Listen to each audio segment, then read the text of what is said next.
have one son who's 13, and he started with the school last year because here in Australia, in the system, that the Greek schools in high school, they do it on a Saturday, and Saturday is just not convenient for us.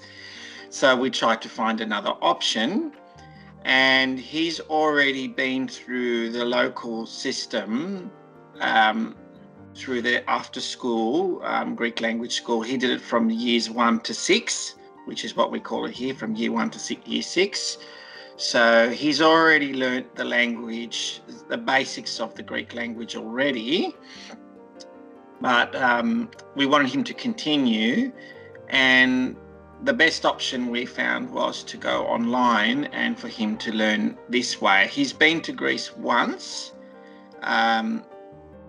He went in 2019, and he had a very, very, very good time there, and he learned a lot more of the language while he was there.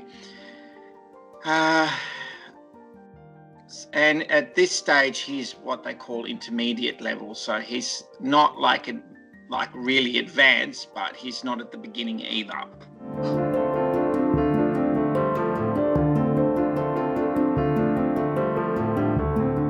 Well, it was the timing is more convenient for him, because Saturdays in the morning it's not workable for us to take him to a Greek school locally here in Sydney, and the nearest school is about a half an hour away to drive there. So it takes half an hour to drive him there, and then half an hour to come back.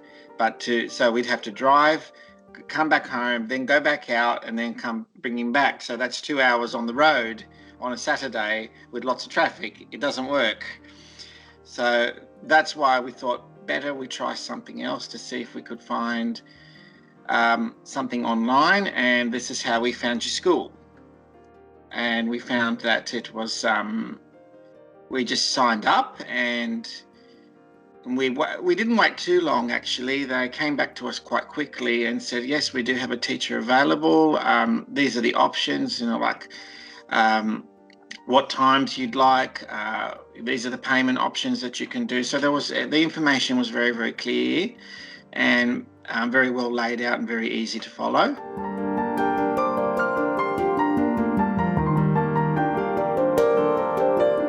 The reason why we chose it was because there's actually not many of them available, online schools. They're surprisingly enough for the Greek language. Because most of them go for the traditional approach, which we had done for primary school, which worked fine. And he went through that system, and it was good for him to have that structure. And it's usually based here in Australia, it's either through the community or through the church parishes. That's how they do it. And in this case, we did it through the church parish, and it was basically they rented rooms at the local primary school, and that's how they conducted the classes. And firstly he did years 1 and 2 on a Monday, and then years 3 and 4 on a Wednesday, and years 5 and 6 on a Thursday. So it was broken up, and it was 2 hours every week, which was okay. The teachers were very, very good, and they taught him a lot, but he did struggle a little bit. But that was I said to him, that's the way you're going to learn. You have to put up with it and try and learn, and we're there to help you. But when we searched for a different option, because when he went into high school it was a bit different and the circumstances different. When we searched on the internet, the first school that came up was yours, actually.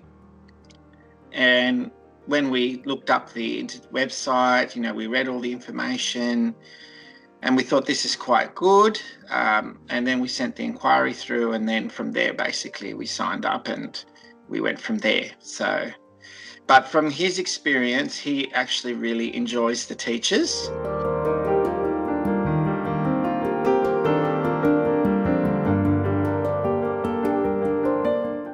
The best thing I find about it is that you do have a regular teacher who who takes your child on the learning journey. They've got all the materials organised, so like a normal teacher would, and they have their plan in order. They provide them materials, they provide them homework, which I think is important because that's the only way they reinforce their learning. Otherwise, if they don't take homework, it just goes over their head, and then the next lesson it's just the same thing again.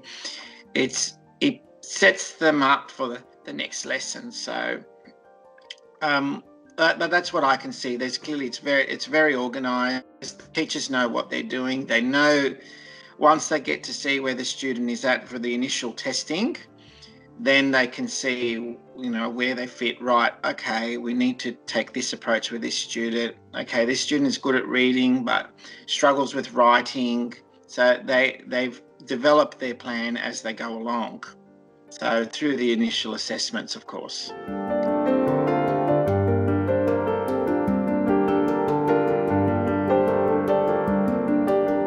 I guess it's the way you take it, because you have to accept that this is part of learning. Now, I mean, look, in many jobs now, you have to do online learning, and there's actually nobody there. You have to just do the courses and you send them through, and that's very, very impersonal. And I mean, I've done several university degrees in my time, and the most recent one actually was a teacher's degree.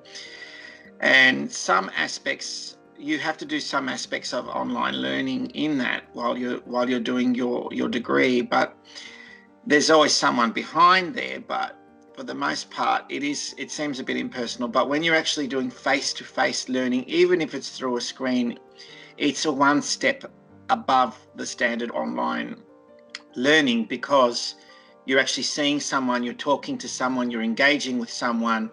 So it makes it a lot more of an experience.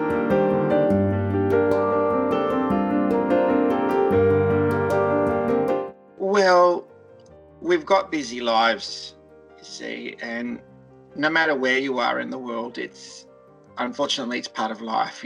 Parents are busy, kids are busy, and learning a language is one of the best things you can do for yourself. And for us who have a background, like in Australia is very, very multicultural. And there are a lot of different ethnic groups that live in Australia, of European background, Asian background, South American, African. There are a lot of people coming, and still coming. Even from Europe, they're still coming. And it's not a big country in terms of population. We're only a population of 25 million, but we have one of the most diverse populations in the world. But in terms of the way people view language, it's not very well valued in Australian society. And I find that's one of the things I find very wrong, because of our distance, we're a very long way from the rest of the world.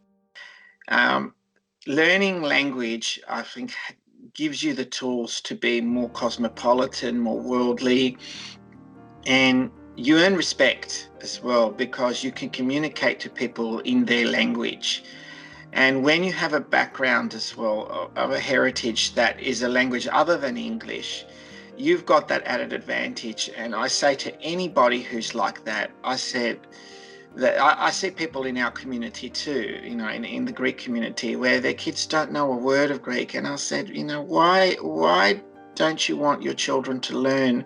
The Greek language is one of the most beautiful languages in the world.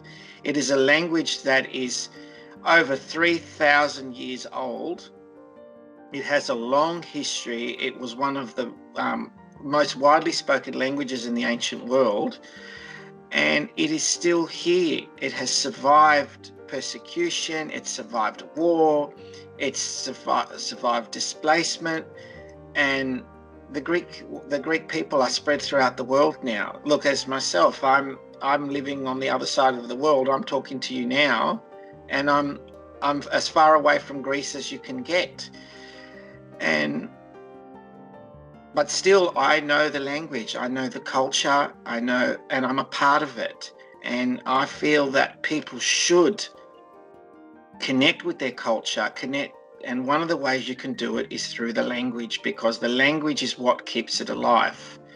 And once you keep that alive, you can give it to the next generation and say, look, this is what our culture has, and this is what's part of it. So I say to anyone, I said, if you don't want your kids to learn, then you're taking that gift away, and I just find it's very, very sad.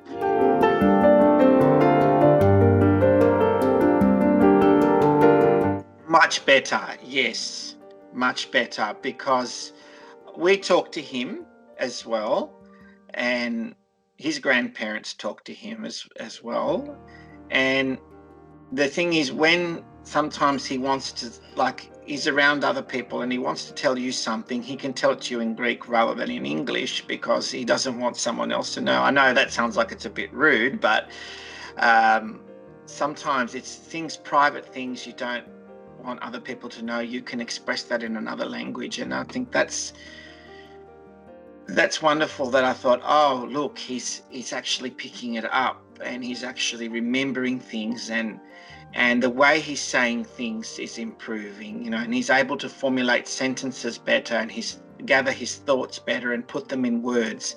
Because I see a lot of people, they can understand the language, but they can't reply back to it. And that's where it's like, you're only halfway. Replying back and being able to speak the language is the first step, and then being able to read the language, and then being able to write the language, they're all the steps, and the steps to improve yourself, because it's a skill. And once you learn a second language, learning a third language is a breeze. I find it's just so easy to learn. And when you learn like that, it really opens your mind. It's the way people express things and say things, and it's a way of understanding that person and understanding that culture as well. And I feel it's just like it's a wonderful gift that you can give.